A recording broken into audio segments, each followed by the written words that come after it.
વિદ્યાર્થી મિત્રો, આજે આપણે ધોરણ 8 ના નવું ચેપ્ટર નંબર 4 જેના લેક્ચર નંબર 1 આ ચેપ્ટરમાં આપણે પ્રાયોગિક ભૂમિતિ વિશે માહિતી મેળવવાની છે। આજના લેક્ચરમાં આપણે ભૂમિતિની સંપૂર્ણ બેઝિક માહિતી આપવાની છે। આ માહિતી પરથી તમને 8મા ધોરણનું જે ચેપ્ટર છે એના વિશે જે આપણે આકૃતિઓ ડ્રો કરવાની છે, જુદા જુદા આકારો આપણે બનાવવાના છે, એટલે એના માટે જો તમારી પાસે બેઝિક માહિતી હોય તો એ સમજવું તમને સહેલું પડે। અને પ્રાયોગિક છે એટલે કે અહીંયા તમારે આખા ચેપ્ટરની અંદર જે જુદા જુદા પ્રયોગો એટલે કે જુદી જુદી રચનાઓ કરવાની રહેશે। તો એના માટે તમારી પાસે પરિકર, ફૂટપટ્ટી, પેન્સિલ, ચેક રબર આટલી વસ્તુઓ હાજરમાં હોવી જોઈએ। પણ આ બધી વસ્તુની જરૂર જ્યારે આપણે લેક્ચર સ્ટાર્ટ કરશું, દાખલાઓ લેશું, રચનાઓ લેશું ત્યારે જરૂર પડશે। પણ આજનો જે લેક્ચર છે એ તમારો બેઝિક લેક્ચર છે। આ લેક્ચરમાં આપણે ભૂમિતિની સંપૂર્ણ માહિતી આપશું કે ભાઈ ભૂમિતિ શબ્દ શું છે, આનો ઉપયોગ કેવી રીતે થાય છે અને કઈ કઈ જગ્યાએ એનો શબ્દનો ઉપયોગ થઈ રહ્યો છે અને ભવિષ્યમાં પણ આનો જ ઉપયોગ થવાનો છે। રેડી? તો આજે આપણે બેઝિક માહિતી સ્ટાર્ટ કરીએ છીએ। તો હવે આપણે સ્ટાર્ટ કરી દઈએ ભૂમિતિની બેઝિક બધી માહિતીઓ। સૌથી પહેલા તો આપણી પાસે શબ્દ છે ભૂમિતિ।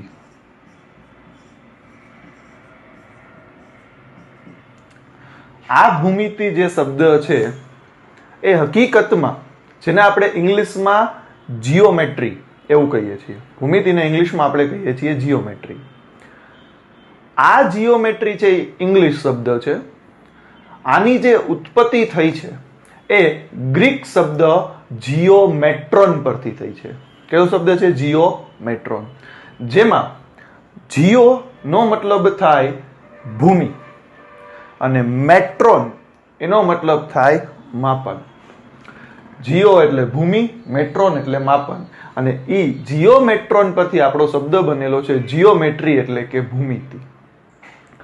પહેલાના સમયની અંદર તમે જૂના જૂના ઇતિહાસ ભણીને આવ્યા હશો તો ઇતિહાસની અંદર જે સુવર્ણકાળ, બધા જુદા જુદા સમયના જે સુવર્ણકાળ બનેલા છે એ સુવર્ણકાળની અંદર સૌથી વધારે જેના ઉપર ધ્યાન આપવામાં આવ્યું છે એ છે એની સ્થાપત્ય કળાઓ। કે ભાઈ જુદા જુદા સ્થાપત્યો બનાવેલા હોય, કોઈ રાજા હોય, કોઈ શહેનશાહ હોય, તો એને જુદા જુદા સ્થાપત્યો બનાવેલા છે। જેમ કે જુદા જુદા મંદિરો, જુદી જુદી મસ્જિદો, જુદી જુદી વાવ, જુદા જુદા તળાવ, જુદા જુદા ડેમ, આવી ઘણી બધી વસ્તુઓ બનાવેલી હતી। તો આ બધી વસ્તુ બનાવવા માટે શેનો ઉપયોગ કરવામાં આવતો હતો? કે ભૂમિતિનો। જે આપણું ચેપ્ટર છે ને ભૂમિતિ, એ ભૂમિતિ ચેપ્ટર ઉપરથી એટલે કે પહેલાના સમયની અંદર તમારે કોઈ પણ વસ્તુ બનાવવી હોય તો એના માટે તમારી પાસે યોગ્ય પ્રમાણનું માપ હોવું જોઈએ। તમે ધારો કે ડેમ બનાવવા માંગો છો તો ડેમ છે એ થોડોક આડો બનશે તો શું થશે? તો કે ભવિષ્યમાં જ્યારે એમાં વધારે પાણીનો ગરકાવ થશે, વધારે પાણી આવશે એટલે એ ડેમ તૂટી જશે। કારણ તો કે એ કેવો ઊભો હતો? સીધાની બદલે ત્રાસો હતો, તરત જ ડેમ તૂટીને પડી જશે અને કોઈ આજુબાજુના ગામની અંદર પૂરની સ્થિતિ સર્જાશે। તો આવી બધી વસ્તુનું પરફેક્ટ માપ લેવા માટે આપણે ભૂમિતિનો ઉપયોગ કરી રહ્યા છીએ।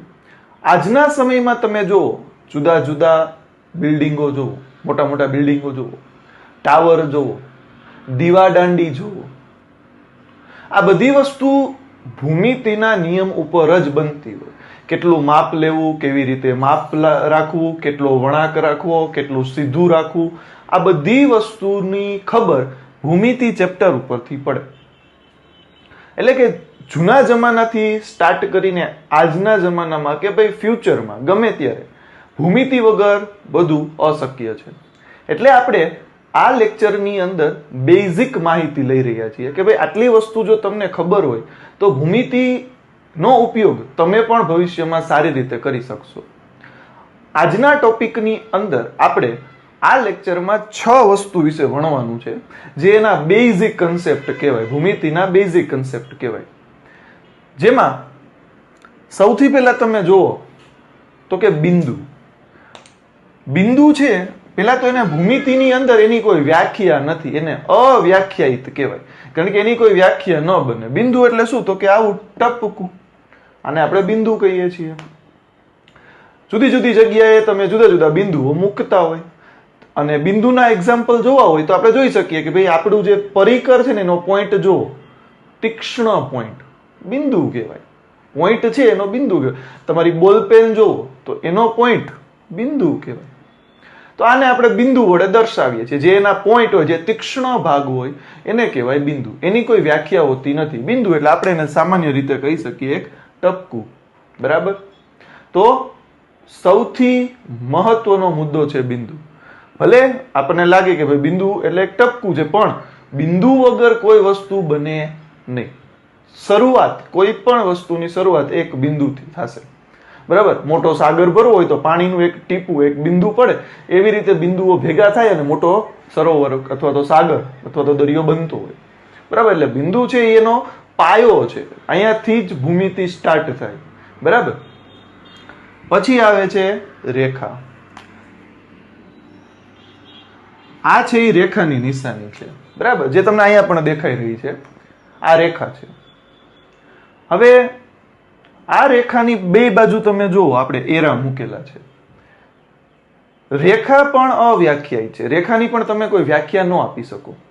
પણ હા, આપણે એવું કહી શકીએ કે ભાઈ બંને બાજુ આ જે એરા મૂકેલા છે એનો મતલબ એવો થાય છે કે ઈ રેખા આ બાજુ પણ જઈ રહી છે અને આ બાજુ પણ જઈ રહી છે, પણ બંને બાજુ અનંત સુધી આગળ વધી રહી છે.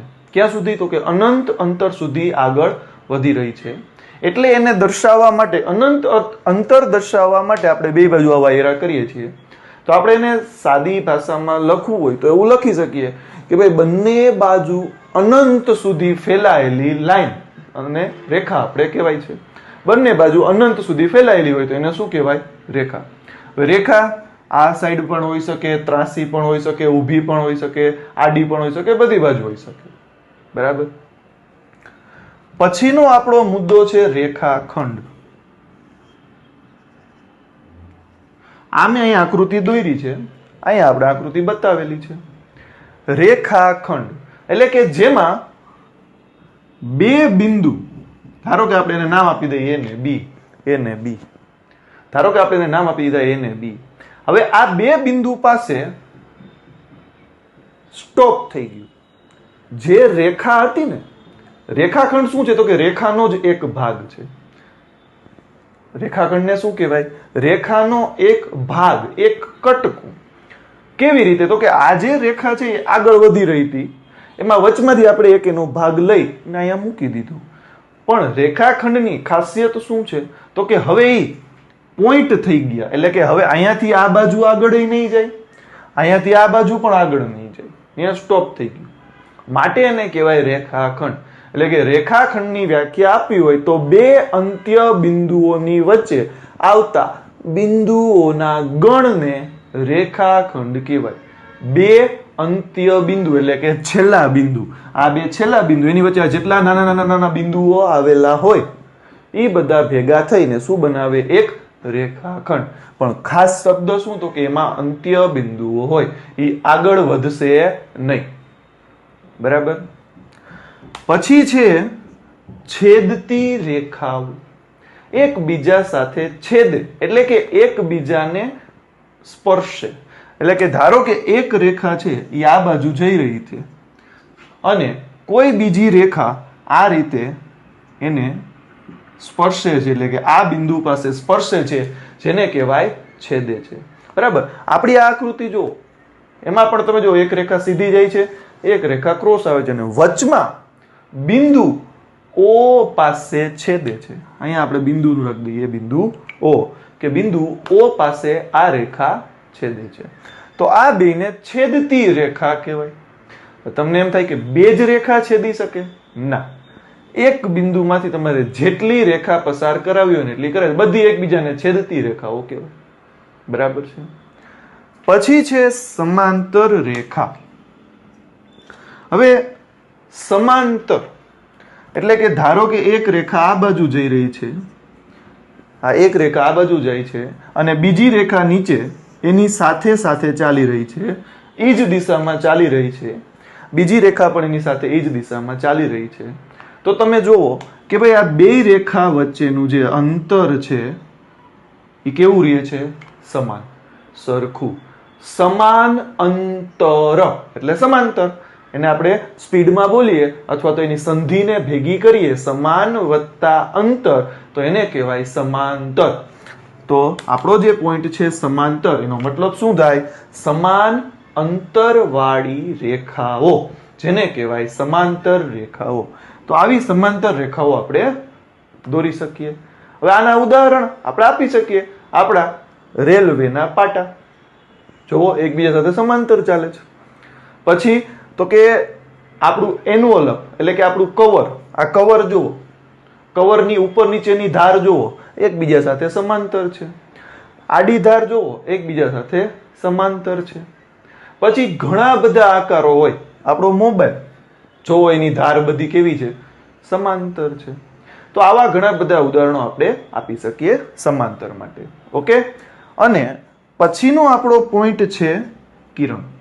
એટલે શું? તો કે એક અંત્ય બિંદુ હોય અને બીજી બાજુ અનંત સુધી જતી હોય. જો અહીં આકૃતિમાં એક અંત્ય બિંદુ હોય, એક જગ્યાએ એનું અંત્ય બિંદુ હોય અને બીજી બાજુ અનંત સુધી ફેલાયેલી હોય, તો એને કહેવાય કિરણ. તો કિરણની વ્યાખ્યા આપી શકાય. શું છે? તો કે એમાં એક અંત્ય બિંદુ છે, આમાં એક અંત્ય બિંદુ છે અને બીજું તો કે અનંત સુધી ફેલાયેલી છે, અનંત સુધી ફેલાયેલી છે. એટલે કે આ બાજુ હવે આગળ નહીં વધે, પણ આ બાજુ વધી શકશે. તો કે જેમાં એક અંત્ય બિંદુ હોય એને કહેવાય કિરણ. બરાબર? જે આપણી જે રેખા છે, આ રેખામાંથી જ બધી વસ્તુ બની રહી છે. જો રેખામાંથી રેખાખંડ એ બન્યો ને, રેખામાંથી જ આપણી શું બની? કિરણ. રેખા બે બાજુ ફેલાયેલી હતી, હવે વચમાંથી ભાગ કટકો કરી નાખ્યો, એનો ભાગ કરી નાખ્યો, તો શું બની ગયો? રેખાખંડ બની ગયો. પણ હવે આપણે એ જ રેખામાં શું કર્યું? તો કે એક બાજુથી એને સ્ટોપ કરી દીધી, એક બાજુથી એને ઊભી રાખી દીધી કે ભાઈ બસ અહીંયા એનું કામ પૂરું. પણ એક બાજુ તો ફેલાયેલી જ છે, તો એ શું બની ગઈ? કિરણ. બરાબર? હવે કિરણ એટલે આપણો સિમ્પલ શબ્દ છે કે સૂર્યમાંથી આવતા કિરણ. જો સૂર્યના પ્રકાશના કિરણ, આપણે એને કિરણ જ કહીએ છીએ, પ્રકાશનું કિરણ. પછી જે લાઇટ હોય, બરાબર, આપણી જે ટોર્ચ લાઇટ છે, જો એમાંથી પ્રકાશના કિરણો નીકળે છે, એને આપણે કિરણ કહીએ છીએ. બરાબર? તો આ કિરણની વાત થઈ. તો આ જે 6 બેઝિક વસ્તુ છે, જો એની માહિતી આપણી પાસે હોય તો આપણને ભૂમિતિ ચેપ્ટર ભણવું બહુ જ સરળ લાગે. પછી તમે આગળ જેમ જેમ ધોરણમાં ભણતા જશો એમ એમ તમારે હજી આના વિશે વધારે પડતું ડીપમાં શીખવું પડે. પણ એ બધું તો જ આવડે કે જો તમારી પાસે આટલી બેઝિક માહિતી હોય. બરાબર? પછી આપણે ઘણું બધું હજી શીખવાનું છે કે ભાઈ ગ્રીકના જે લોકો હતા, એ લોકો તમને ખબર હોય તો જુદા જુદા આવા પિરામિડો બનાવતા. આ પિરામિડો બનાવતા પછી તમે મૂવીઝની અંદર બધે જોયું હોય કે આવા પિરામિડો હોય, એની અંદર ઓલા મમીઝ દફનાવેલા હોય. તો આ બધી વસ્તુનો ઉપયોગ એ લોકો કેવી રીતે કરતા? તો કે માત્ર ને માત્ર આપણું ભૂમિતિ ચેપ્ટર જે છે એનો ઉપયોગ કરીને કરતા. આ જે પિરામિડો તમને દેખાય છે એનું બાંધકામ તમે જુઓ તો એક ભૂમિતિની જ સરસ મજાની રચના છે. આવી ઘણી બધી વિશ્વની અંદર જુદી જુદી વસ્તુઓ થઈ ગઈ કે જેમાં ભૂમિતિનો ઉપયોગ થયો હોય. બરાબર? પછી તમને ખબર જ હશે કે આપણી નવી જે નોટ નીકળી છે 200 રૂપિયાની નોટ, તો જો એમાં તમને સાંચીનો સ્તૂપ જોવા મળે છે. એ પણ એક ભૂમિતિની બહુ જ સરસ રચના છે. માટે જ આપણે એને આપણી કરન્સી, આપણી જે રૂપિયા છે એની અંદર એને સ્થાન આપવામાં આવ્યું. અને બીજું તમે જો 100 રૂપિયાની નોટ, જેમાં આપણે આપણી ગુજરાતની રાણીની વાવ મૂકેલી છે, જે 7 માળની છે. તમે સમાજ વિદ્યાની અંદર આ બધી વસ્તુ ભણેલા જ હોય કે ભાઈ 7 માળની છે આપણી જે રાણીની વાવ છે, એને પણ અહીંયા સ્થાન આપવામાં આવ્યું છે આપણી 100 રૂપિયાની નોટમાં. બરાબર? તો આવી સ્થાપત્યની જેટલી વસ્તુઓ છે એ બધી બનાવવા માટે સૌથી મહત્વનો પોઈન્ટ કોઈ હોય તો એ શું બનેલો હોય? ભૂમિતિ. બરાબર? તો આજના લેક્ચરમાં આપણે આટલું રાખીએ છીએ. જો આમાં કાંઈ પ્રોબ્લેમ લાગે, કાંઈ ક્વેરી લાગે તો મને કમેન્ટ બોક્સમાં કમેન્ટ કરજો. અને આખે આખું ચેપ્ટર આટલા પોઈન્ટ ઉપર ડિપેન્ડેડ છે. આટલી વસ્તુ તમને આવડતી હોય તો આપણે બધા આકારો વિશે ભણી પણ શકશું, એની રચનાઓ પણ બનાવી શકશું. ઓકે, આભાર. જય હિન્દ, જય ભારત.